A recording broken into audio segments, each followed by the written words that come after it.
शिव के मस्तक पर, पिंडी पर, शिवलिंग पर धतूरा पहली बार चढ़ाया गया वो फुलेरा दूज का दिन था। इसलिए शिव महापुराण की कथा कहती है जिस दिन कोई मुहूर्त नहीं हो, कोई काम नहीं हो, उस दिन केवल फुलेरा दूज के दिन आप किसी भी दुकान का, व्यापार का, व्यवसाय का, जन्म का, आदि का कोई भी मुहूर्त कर लो, वो कभी ठप नहीं हो सकता, वो बढ़कर ही चलेगा।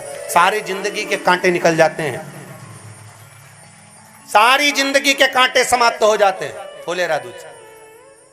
कहते हैं दुनिया में सब दिन का दान, सब दिन का पुण्य समाप्त हो सकता है, और फुलेरा दूज का दान, पुण्य, सत्कर्म, भजन, कीर्तन, नाम स्मरण समाप्त नहीं होता। चक्कर आ जाते हो, अचानक गिर जाते हो, हापड़ी भराने लगती हो थोड़ा सा चलने पर, श्वास फूल जाती हो ज्यादा चढ़ने पर, उनके लिए विशेष है कि धतूरे की जड़ को, धतूरे का जो फल होता है उसकी जड़ महाराज निकाल कर, धोकर, उसको घिसकर शंकर भगवान पर उसका लेपन कर दीजिए। थोड़ी सी जड़ शिव जी पर चढ़ा दीजिए फुलेरा दूज के दिन। उस जड़ को पानी चढ़ाकर वापिस लेकर आ जाइए। जो मिर्गी का मरीज होता है, जिसको दमे की शिकायत होती है, श्वास की होती है, चलने में हापड़ी भरा जाती हो, फुलेरा दूज के दिन दोपहर के समय पर उसको वो जड़ केवल 3 या 4 बार सुगंध में सुंगा दी जाती है, तो मिर्गी की बीमारी समाप्त हो जाती है, और जिसको दमा श्वास फूलता है उसको भी आराम लग जाता है। फुलेरा दूज के दिन उसके लिए नित्य आनंद का सुख दे जाती है। और भी ध्यान दें, जिसको बहुत भारी बीमारी हो, डॉक्टर कह रहे हैं कि ऑपरेशन की जरूरत है, ऑपरेशन कराना पड़ेगा, गांठ हो गई है, ये हो गया है, वो हो गया है, निवेदन है एक धतूरा फुलेरा दूज के दिन भगवान शंकर के शिवलिंग पर समर्पित करें, और 5 बेलपत्र नंदीश्वर भगवान पर अर्थात भगवान नंदी पर समर्पित करें। जीवन में कितनी बड़ी भी बीमारी होगी वो आगे नहीं बढ़ सकती, ऑपरेशन की जरूरत नहीं पड़ सकती, वो केवल फुलेरा दूज पर हो, केवल फुलेरा दूज के दिन, उसके सिवाय नहीं। और वो 15 मार्च को है, मौका मिला है, आनंद से।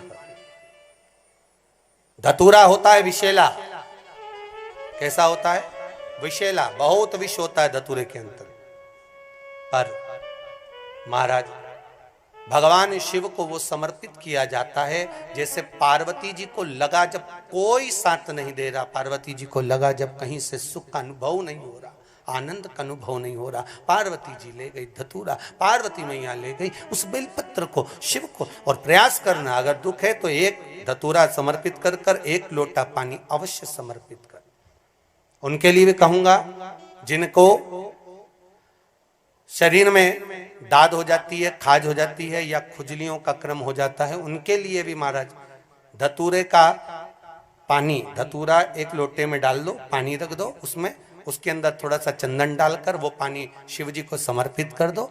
वही पानी को लेकर आ जाइए और कुछ देर तक शरीर में लगाकर बैठ जाइए महाराज। वो केवल फुलेरा दूज का है महाराज, उसको शरीर में लगाकर थोड़ी देर बैठ जाइए, 15-20 मिनट तक। शरीर के अंतर्गत कोई वस्त्र ना हो, उस वस्त्र को उतार कर उसको लगाकर बैठ जाओ। 2.5 से 3 महीने में दांत खाज, किसी भी चर्म रोग होगा वो धीरे धीरे समाप्ति की ओर हो जाएगा। महाराज फुलेरा दूज का महत्व शास्त्र कहता है, भले इसको छुपा कर रखा गया हो शास्त्रों के अनुसार, पर इसकी महत्व का जो दुकान, जो व्यापार, जो व्यवसाय, और पहले भी आपको कहा, मान लो आप शिवरात्रि के दिन रात को भगवान शंकर को धतूरा चढ़ाते हो व्यापार व्यवसाय के लिए, और वो धतूरा आप शिवरात्रि के दिन सुबह 4 बजे से पहले नहीं बांध सकते, तो उस धतूरे को फुलेरा दूज के दिन लाल वस्त्र में बांधकर अपने व्यापार वाली जगह पर बांध दो।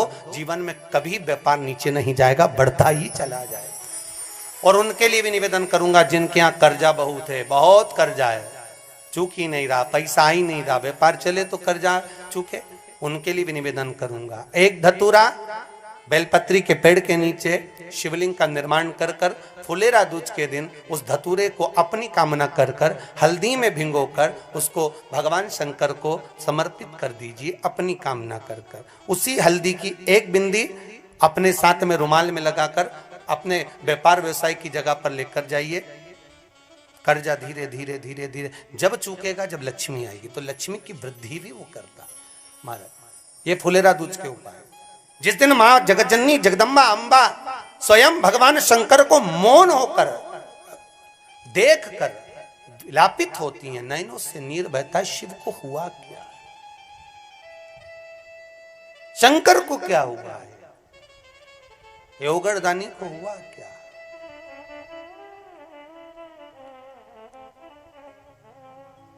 नयन जल था। मैं तो बैठी थी गंगा किनारे, मैं तो बैठी थी गंगा किनारे,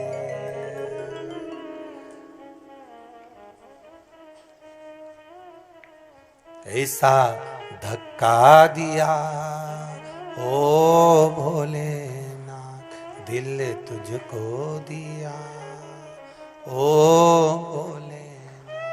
भगवान शिव ओगड़दानी, त्रिकालदर्शी, कैलाशी, अविनाशी, इस चित्तवृत्ति के मन की बात को धारण करने वाले,